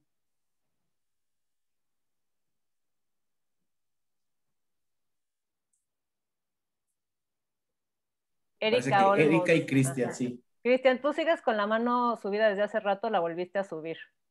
No, no me la han bajado, pero Ah, me bueno. queda una pregunta si es que nadie más tiene preguntas. Una última. Erika Olmos tiene una pregunta. Hola a todos, ¿cómo están? Qué gusto escucharlos. Súper interesante todos los argumentos y todas las opiniones. Más que una pregunta, o sea, como me gustaría como conocer su perspectiva. Tengo 4 puntos, son breves. Uno, acerca de la era digital. Me parece que aquí hay como muchas personas que me pueden ayudar como a entender esta parte, ¿no? Y yo considero que esta forma, la era digital como tal, como lo dicen en algunos textos o en algunos artículos de opinión, está formando o es una nueva discursividad, ¿no? Es una nueva forma de decir muy particular que todos han enunciado, ¿no? Que todos han dicho los límites de lo que se debe decir, ¿no? Cómo se plantea la foto, se redacta el argumento, cómo eso nos llega, incluso desde lo político que decía Miguel hasta las selfies de las chicas de 14 años, ¿no? O sea, es esta delimitación de cómo y qué se debe de decir, ¿no? Y me parece que eso es como súper importante y una ruptura completamente a la forma ideológica anterior, ¿no? En donde se decía de otra forma, había una distinta discursividad, a lo mejor una discursividad institucional, ¿no? Las instituciones nos decían qué decir y cómo decir y el contenido, ¿no? Y la forma, perdón, los límites, mientras que ahora no, ahora me parece que las instituciones, aunque siguen ahí, no como que desaparezcan, finalmente creo que la discursividad está dada por los individuos y eso hace una diferencia importantísima y ahora por los individuos a través de lo digital, ¿no? Y sobre todo con la pandemia hay una cosa virtual interesantísima, ¿no? Entonces me gustaría como si podemos hablar algo al respecto. Y sobre otros puntos también, ¿no? La memoria y la desmemoria, ¿no? Me hicieron pensar en lo que decía, creo que fue Erika, ¿no? Como esto de el almacenar los recuerdos de una forma más nítida, más segura, ¿no? Y entonces me hicieron pensar en una fotografía mía de niña, ¿no? Que pues ya hace bastantes años, bastantitos, y entonces la fotografía ya está opaca, ya se está perdiendo, ¿no? Ya ahí aparece el glitch ahí en la fotografía de papel, entonces dije, no, pues la voy a digitalizar, ¿no? Y entonces ahí me tienen digitalizando en mis ratos libres, y pues resulta que no, que la fotografía sigue igual, ¿no? Ya que la pasé a archivo digital, de cualquier forma se ve ya el paso de los años, ¿no? A lo mejor lo que decía Andrea sobre el glitch, del cuerpo, ahí está el glitch, aunque pase de un archivo a otro, finalmente aparece la vejez, ¿no?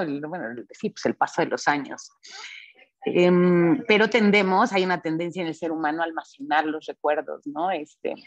A no perderlos, creo que eso es lo importante, a no perder los recuerdos. Algo que me gustó mucho que dijiste, Miguel, y que también te lo aplaudo, me encanta esa idea, es esto que dijiste de las películas, de cómo buscabas el canal porno, ¿no? Y entonces a través de las barras que salían en la televisión se alcanzaba a ver una chichi. Y es que creo que acabas de marcar, a mí me parece algo fascinante que tiene que ver con que el glitch a veces es evidencia de lo prohibido, ¿no? De esto, y Andrea también lo menciona cuando dice el pedo, ¿no? Bueno, ella es muy presente, entonces dijo el gas, pero finalmente el glitch del cuerpo siempre parece que habla o remite a algo no deseado, algo que queremos eliminar de nuestro registro, o algo prohibido, ¿no? Y entonces ahí, prohibido y deseado, ¿no? Y entonces ahí está el ejemplo maravilloso que da Miguel, ¿no? Eso me ha encantado también de la plática.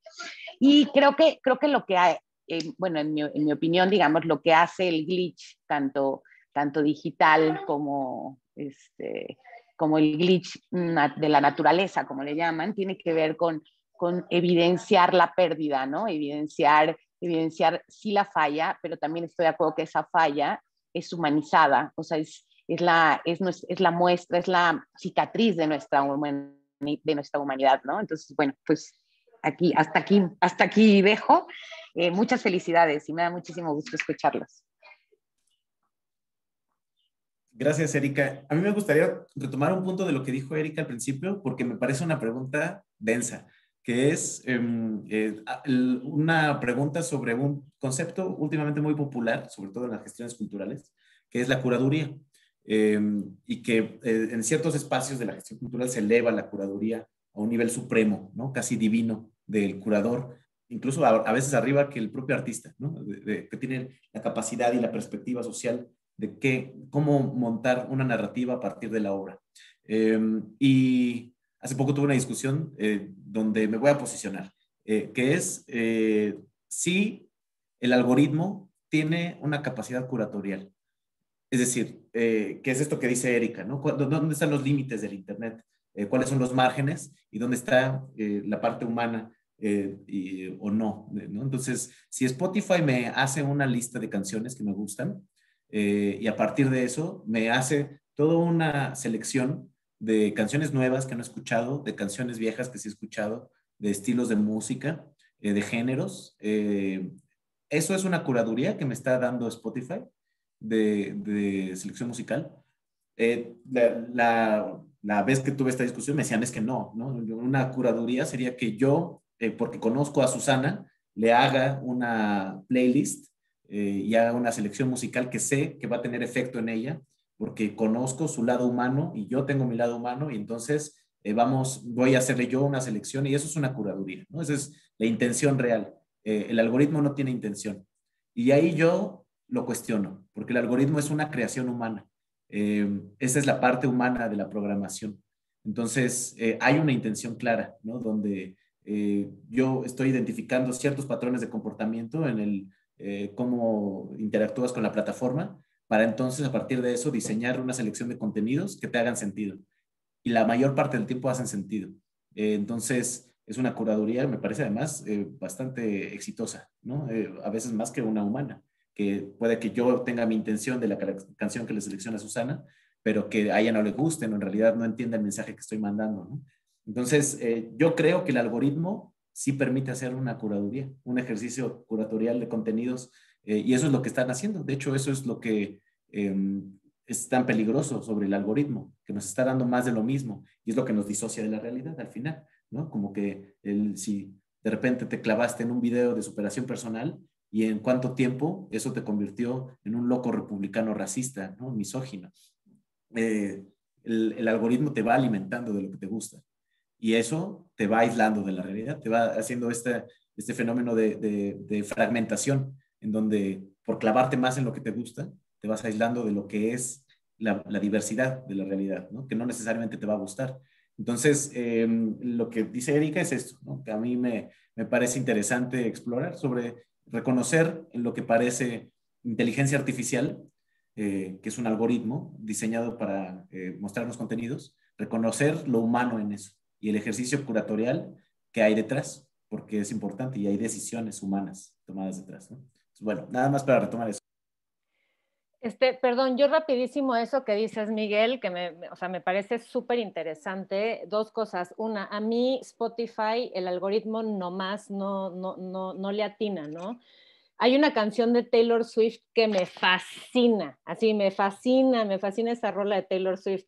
Y la pongo y entonces la semana siguiente me empieza a poner a pop en inglés, ¿me entiendes? O sea, porque el algoritmo sí es una creación humana totalmente, pero de nuevo no entiende justamente estas fracturas, ¿no? De por qué, aunque yo no escuche pop, esa canción de Taylor Swift me mueve cosas que otras no me mueven, ¿no? Entonces la siguiente semana ahí tengo un montón de pop en inglés que el algoritmo cree que me va a gustar porque me gusta esa canción de Taylor Swift, pero no entiende el detalle, no entiende como la textura de por qué esa canción me mueve tanto. Y esto también me hace pensar mucho en cuando se inventa la fotografía a color, se usaban unas tarjetas que les llamaban las Shirley Cards, que estaban basadas en una mujer blanca, occidental, güera, que se usaban para exponer los colores de piel para que salieran bien en las fotografías. Y el color de piel normal, o sea, el color de piel estándar para la exposición era una piel blanca de una chava güera con los ojos azules. Empezaron a haber un montón de quejas porque la gente negra o la gente albina o la gente india o la gente etcétera no exponía bien porque no tenían un control para la exposición. Y Kodak no hizo nada. No fue hasta que sale compañías de chocolate y de maderas que dicen, oye, mi roble francés no está exponiendo bien, ¿no? En el catálogo, mi chocolate oscuro no está exponiendo bien en el catálogo y no lo estoy vendiendo porque no sale como debería de salir. Y entonces es gracias al capitalismo y a la venta que entonces sacan la Shirley Card asiática, la negra, la no sé qué, por la madera y por el chocolate que no vendían, ¿no? Entonces, de nuevo es esta cosa de cómo alguien negro se veía mal representado, o sea, la representación de ellos a color era justamente algo determinado por un sistema que programó todo para poder exponer a esa cara eurocéntrica, ¿no? O esa cara occidental. Y cómo es a raíz justamente del capitalismo que eso empieza a cambiar.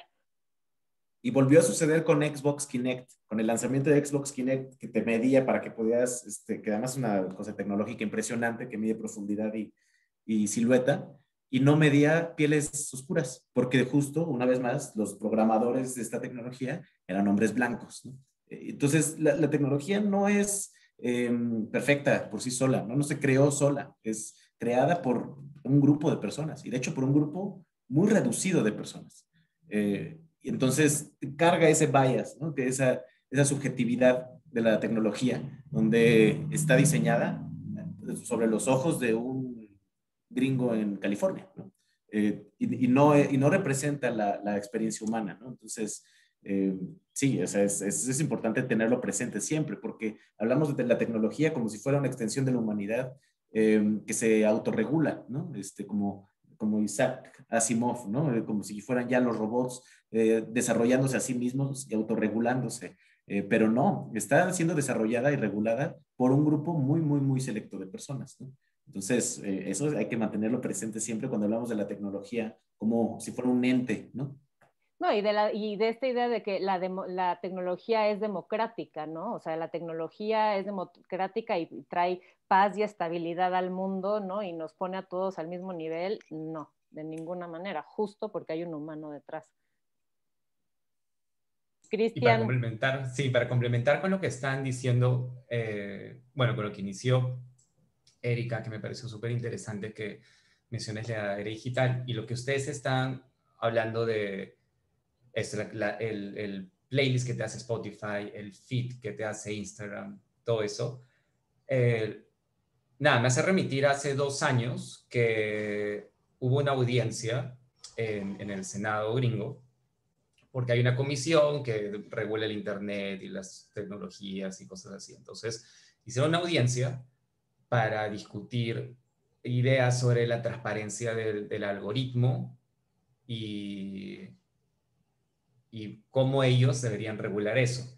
Y de hecho, una de las cosas relevantes que se mencionó es que el hecho de pensar nomás en una transparencia del algoritmo no tiene mucho sentido porque las inteligencias artificiales que arman nuestro feed de Instagram, nuestro feed de Twitter, tú no sabes, o sea, el programador usa técnicas de programación de inteligencia artificial que tú realmente no sabes qué está haciendo la máquina. O sea, tú le das cierto input, ocurre magia y se produce tu feed. Tú no puedes abrir el algoritmo para ver porque la máquina hace cosas que nosotros como humanos no entendemos.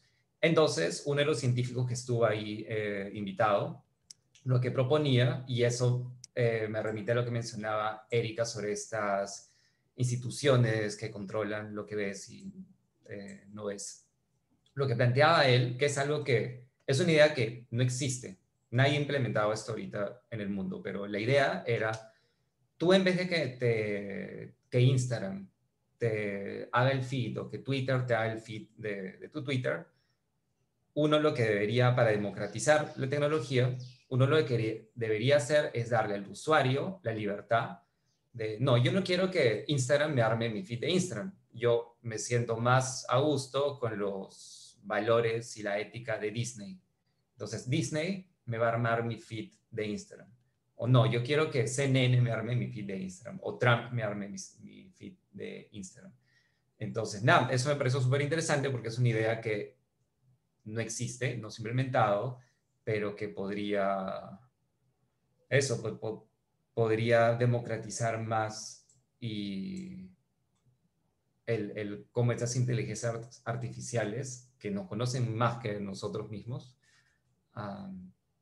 nos generan esa realidad que vemos en el Internet. ¿Puedo hacer un comentario sobre esto? Sumo más preguntas. ¿No había nadie en la fila? Ok. Cristian, no sé si te acuerdes, o tal vez yo desfiguro el pasado. En un principio, Facebook, antes de que existiera Instagram o Facebook y Twitter,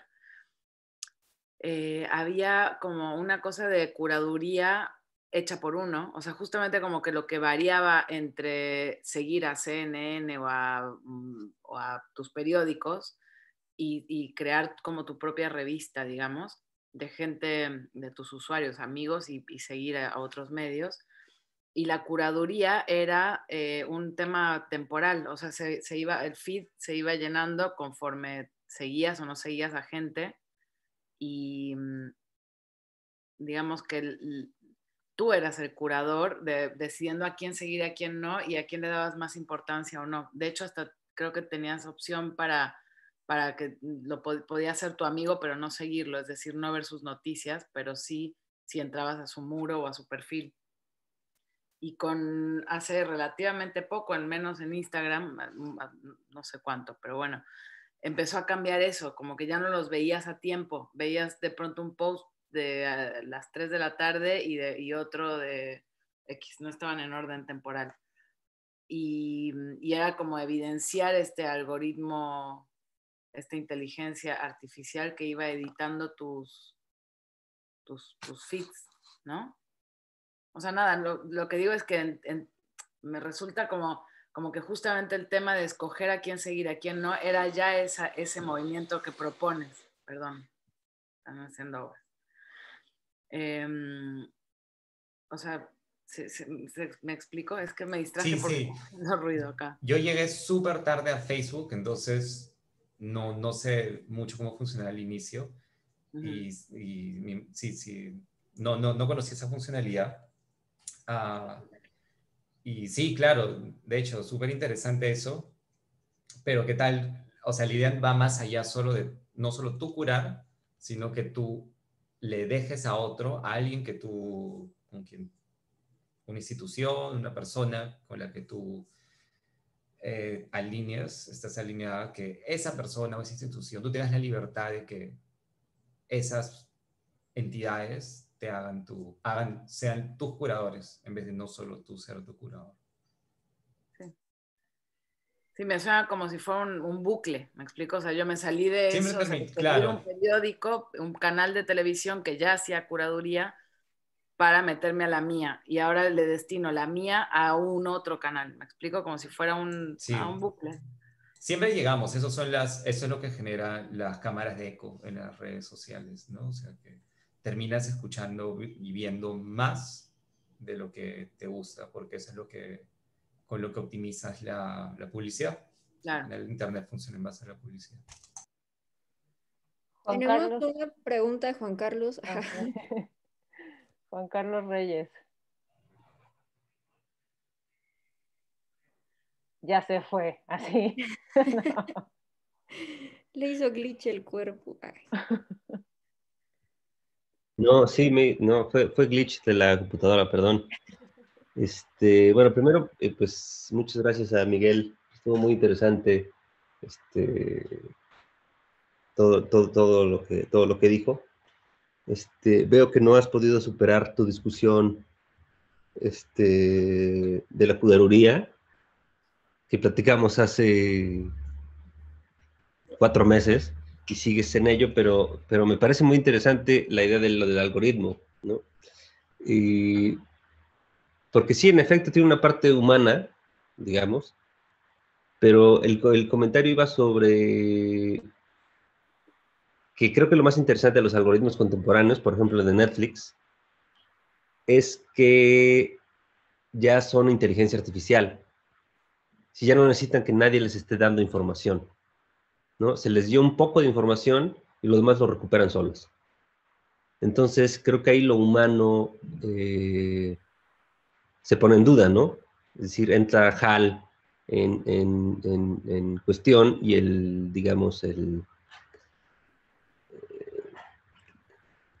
la singularidad, el principio de singularidad de Asimov, ¿no? Pero bueno, eso por un lado.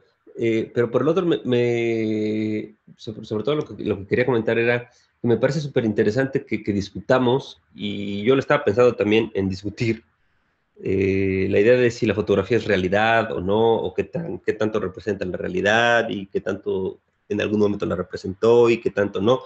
Pero si digamos, pensándolo a fondo, cuando hablaste del universo, y hablamos de que y bueno, tú dijiste que la constante es el vacío, el silencio, ni siquiera el silencio, más bien es la inexistencia, ¿no? Porque pues, tampoco hay aire, entonces tampoco hay silencio, ¿no? Pues la fotografía captura un momento inexistente, digamos, captura lo nunca, captura lo nada, ¿no? Porque la vida nunca se detiene. Es decir, el propio universo es ejemplo de ello, ¿no?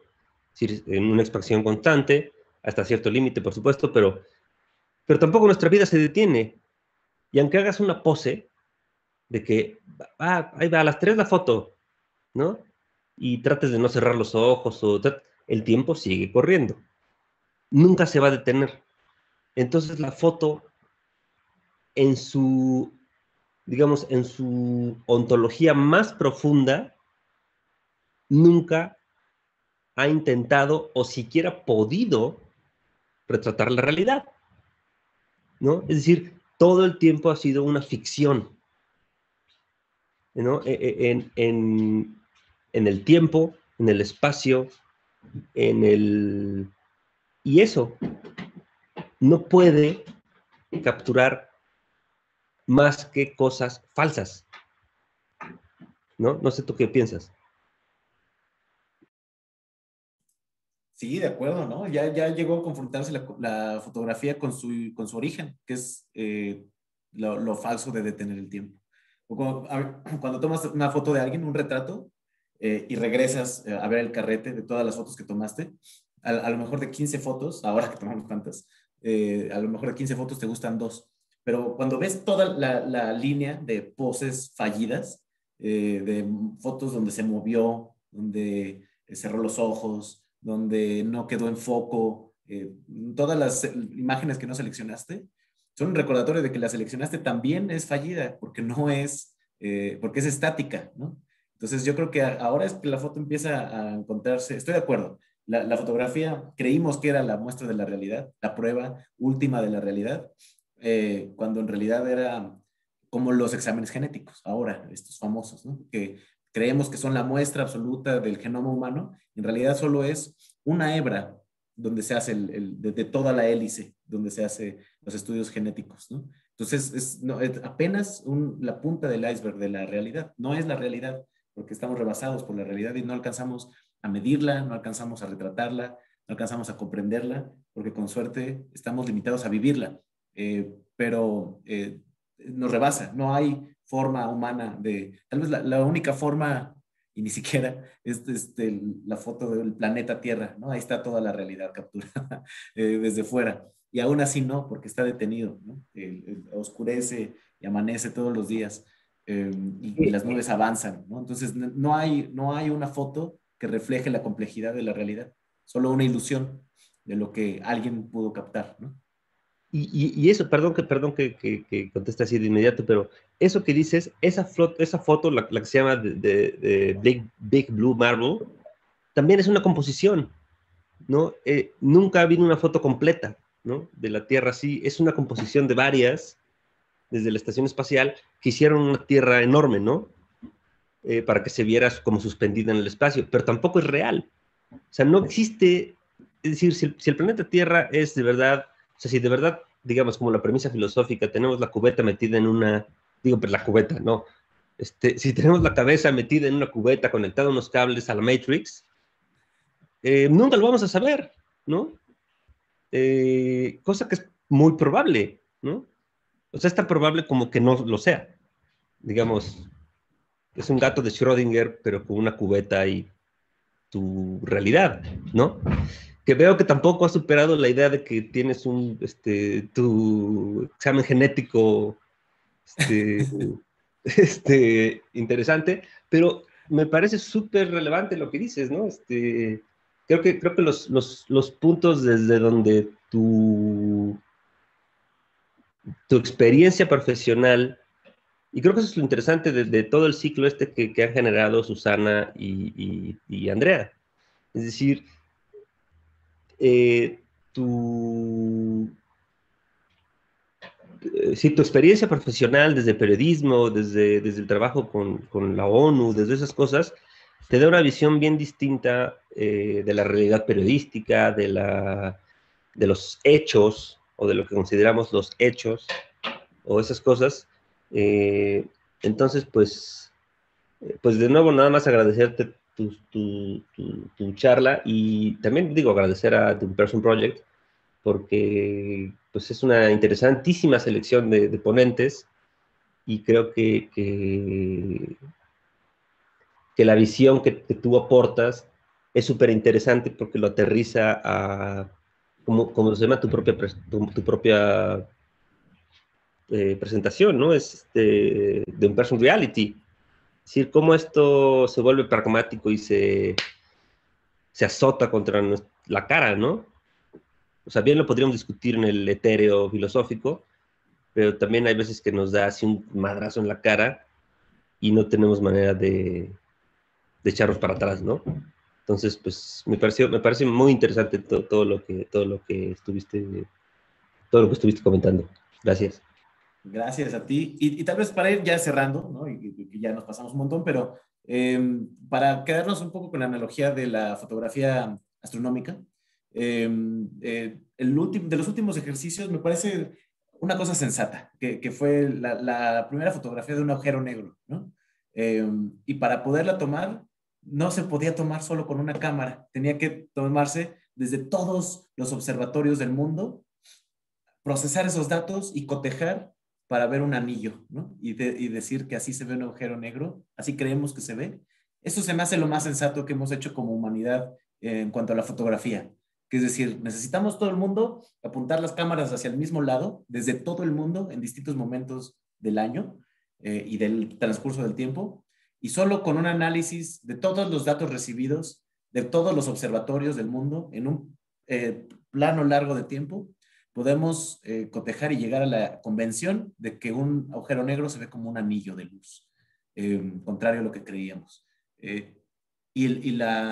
El ejercicio se me hace sensato de decir, no puede una persona captar la realidad, no puede una sola sociedad, un solo observatorio captar la realidad. Es muy grande, nos rebasa. Entonces, lo más sensato que podemos hacer es cotejar entre todas las versiones, por supuesto, la analogía del elefante, ¿no? Y los ciegos, entre todas nuestras versiones de lo que puede ser la realidad, y solo a partir de una alianza fraterna que se posiciona desde la ignorancia absoluta y desde los límites de la individualidad y la vida misma, podremos entonces arañar un poquito de lo que es la realidad para nuestra comprensión, porque de lo contrario vamos a seguir con estas fantasías individuales de que cada mundo entiende lo vasto de la realidad y no es cierto, ¿no? Entonces, bueno, yo con esa idea me quedo. Muchas gracias a Juan y a todo el mundo por sus comentarios. Mil gracias, Miki. De verdad, esta charla estuvo increíble y muchas gracias también a todos los que se quedaron, a todos los que nos acompañaron y bueno, Andrea, Pues, ¿tenías que decir algo? sí, no. Quisiéramos agradecer a Miguel por formar parte del primer ciclo de conferencias de On Person Talks, a todos los participantes por asistir a la plática de hoy y a Cristian Pasquel por el apoyo y dedicación que le ha dado este proyecto. Ahorita entre nosotros tenemos a Juan Carlos Reyes, Erika Arroyo, Cristian Pasquel y Erika Olmos, que se salió hace ratito, que son 4 conferencistas de este primer ciclo también. Entonces, quienes no tengan la programación completa, sepan que van a estar hablando de cosas muy, muy interesantes. Erika Olmos es psicoanalista, ella va a estar hablando justo de cosas relacionadas con la necesidad de olvidar desde el psicoanálisis.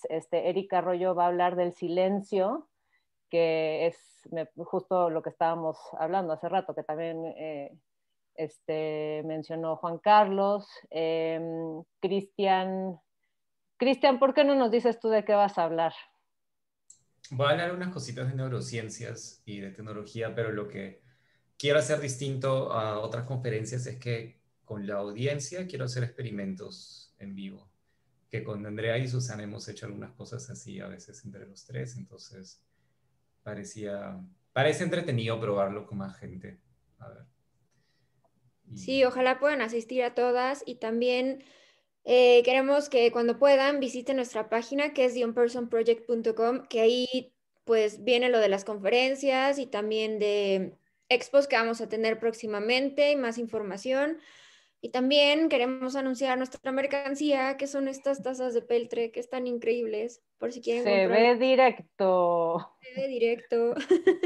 Hay varios modelos, tienen donde escoger las fotos, entonces avísenos si quieren una, porque están muy chidas.